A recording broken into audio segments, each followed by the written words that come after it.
Yo,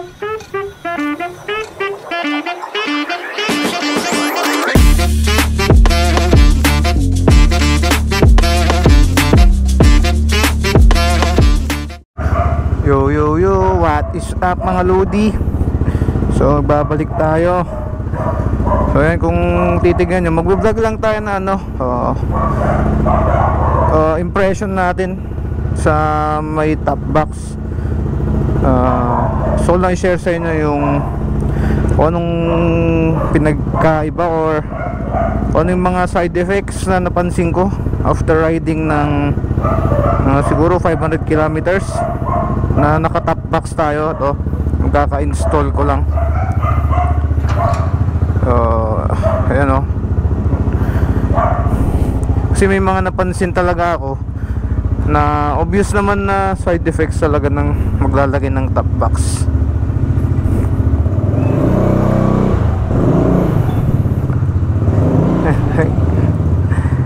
Kaya ayun, i-share ko lang sa inyo para may idea kayo. By the way, yung top box na gamit natin, ulitin ko, yung in-unbox natin nung huli saka in-install, Neura yung brand, Neura 35 liters alloy. Record pa. Tapos ano siya, kinilo rin natin siya, 66.5 kilos ata, or basta 6 kilos siya. Kasama na yung faceplate, ganon. Tapos plus yung gamit ko pa sa likod, yung kinarga ko ngayon, yung personal bag ko, siguro nasa around 2 kilos yon. So parang 8 kilos ngayon yung nasa pinakalikod, yung total weight ng box ngayon.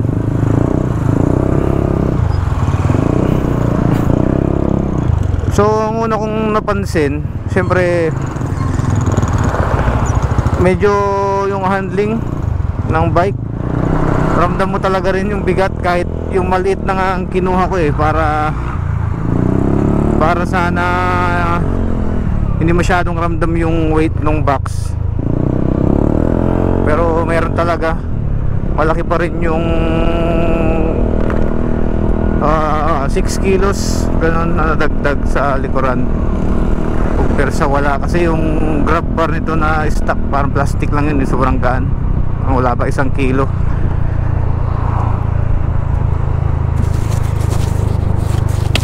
Tapos yung napansin ko pang isa, yung wiggle naman ng handlebar, hindi naman masyado. Tignan nyo to. Yan siya, meron siya pero konti lang. Tapos pag high speed, medyo hindi mo ramdam yung wiggle pag tumatakbo ng 60-80 ganon. Hindi masyadong wiggle. Yung ADV ko kasi dati, pag 50 tapos binitaw mo konti yung gumagalaw na yun, yung wiggle. 45 liters kasi nilagay ko dati doon. Parang ito halos wala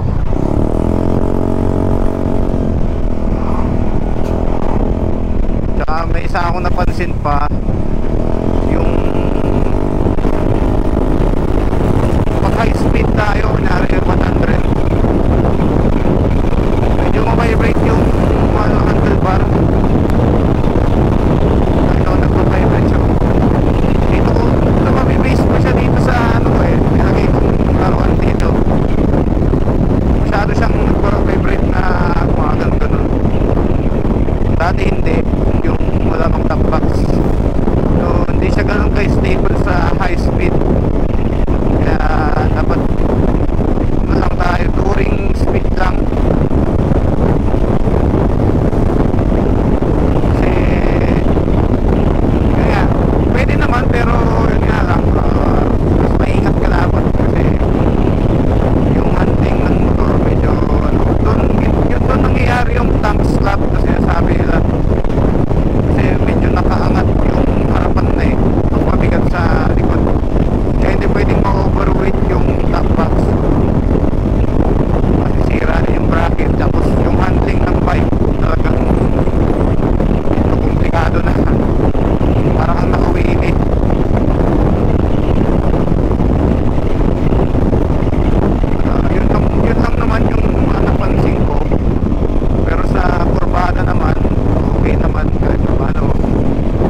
dati wala yung box, tumutukot na yung suspension.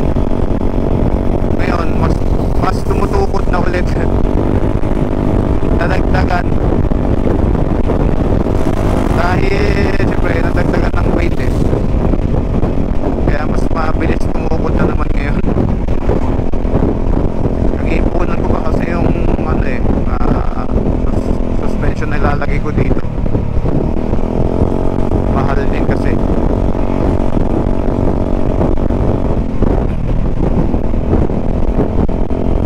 Tapos ano pa ba yung mga napansin ko? Pero sa looks niya, para sa akin okay naman. Sakto lang talaga rin yung 35 liters.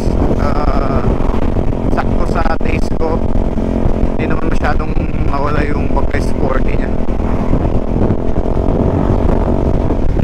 Kasi malaki kasi, yun nga, mabigat. Tapos hindi naman tayo nagkakarga ng marami. Basta bag lang na pwede na sa PLS, gano'n, sa kasya. Kapote. Umuulan-ulan kasi minsan, kaya kinailangan ko talaga ng dagdag storage para sa kapote.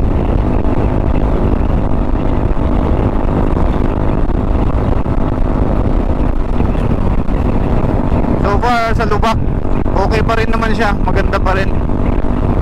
Hindi naman maalog yung box eh.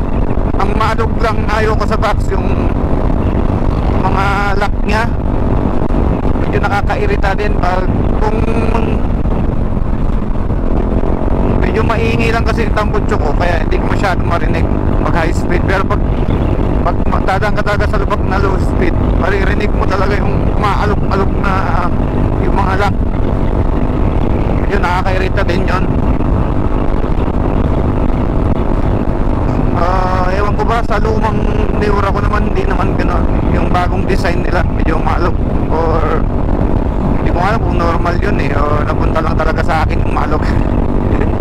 Wala kasi ang pagkumparan dito kasi online ko lang binibili yung mga parts or accessories ng motor ko. Kasi bihira pag itong motor na to, bihira yung mga parts kasi nito eh, mga Aprilia. Pero sobrang na-enjoy ko to, itong Aprilia natin. Nasusulit ko naman dahil ngayon lang ulit ako nakapag-ride vlog kasi wala pang go-promote yung sa kong helmet yung bago. Ano kasi yun eh, naka-clear lens itong lens kong gamit na pang vlog. Naka-smoke lens eh, nasira yung clear lens nito, kaya hindi ko ginagamit kasi nagagabihan na tayo pag umuwi. So kaya medyo ano pa, medyo madilim pa, wala pang araw. Kasi naka-smoke visor. Pero okay naman na, half day lang kasi tayo ngayon, kaya nag-vlog tayo ngayon. Yan lang naman eh, mga share ko lang. Ano pa ba yung mga dapat malaman? So yung mga nasabi ko, yung mga ano yan, mga parang cons niya, di ba? Kasi itong Aprilia medyo yun nga, mataas yun yung harapan. Siyempre yung suspension niya, di ba, mahaba yung travel sa harap. Kaya pag mabigat yung karga mo sa likod, I mean yung box mo, medyo hindi siya talaga magiging stable sa high speed kasi medyo aangat na yung harap nito eh. Lalo pag paakyat yung kalsada, yun medyo lalay lang. Yun ang mga isang downside talaga. Pag okay lang sana kung yung harap nito medyo mas lowered para medyo mas balance, para yung weight ng motor medyo nasa baba, nasa harap.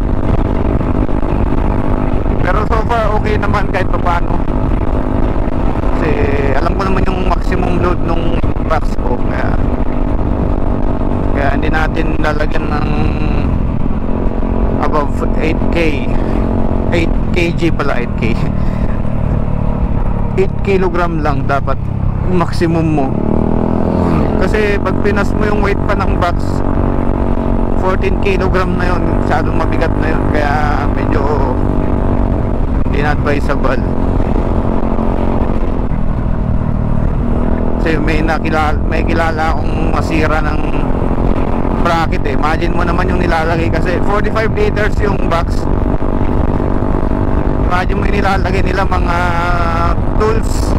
Imagine mo yung tools na ano, puro bakal.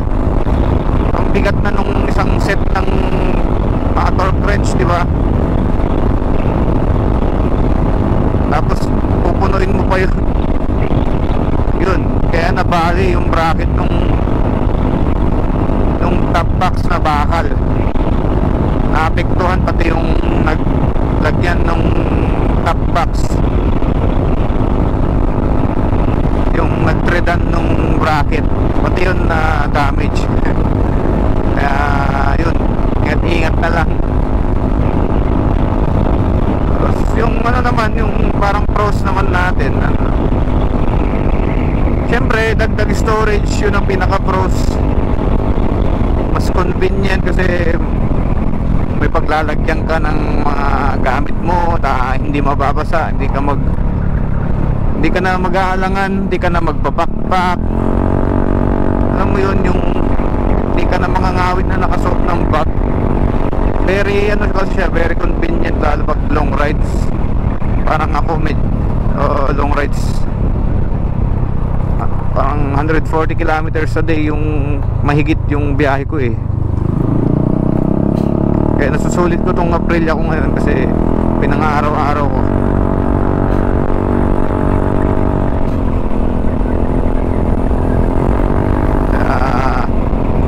Yun, kaya nagdesisyon ako na ayoko talaga siyang lagyan dapat, kasi yung forma nga niya baka masira. Pero yun, napagtanto ko na dahil sa pagpasok sa work, kailangan ko to.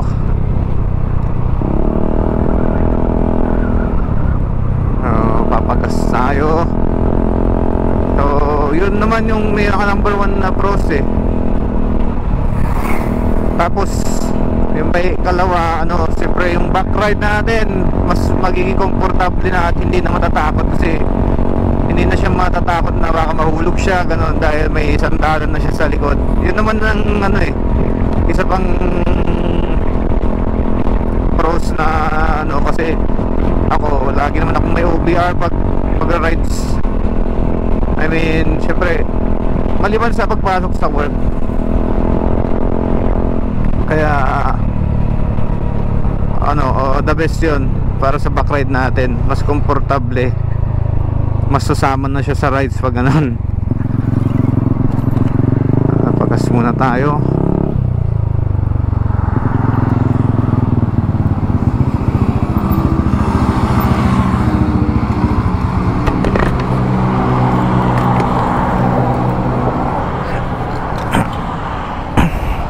Premium kuya, i-full tank mo na lang.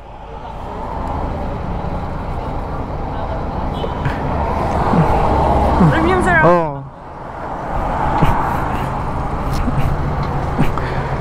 Pahalalay na lang, mabilis mapuno kasi. So yan, di pa natin nalilinisan. So yan yung looks nya.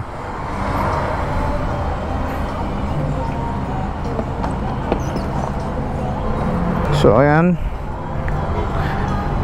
Oh, di ba? Bagay naman, di ba?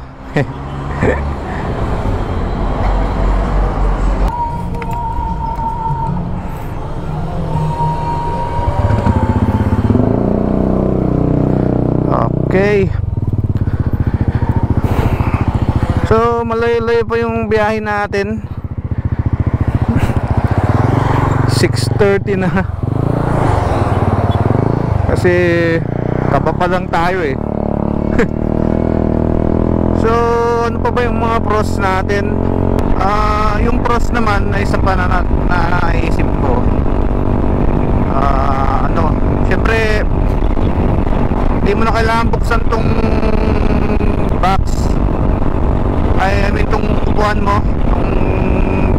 sa ano tawag dito, di ba? Compartment. Kasi ano na eh, kunyari may gusto kang kunin sa likod, hindi mo na kailangan buksan to, or gusto mo may pakuha ka lang sa likod na gamit kung nagkasama ka sa OBR, na nandun na kasi lahat ng mga importanteng gamit mo rin. Mostly kasi dito sa compartment ko, mga nilalagay kong gamit dito, mga tools,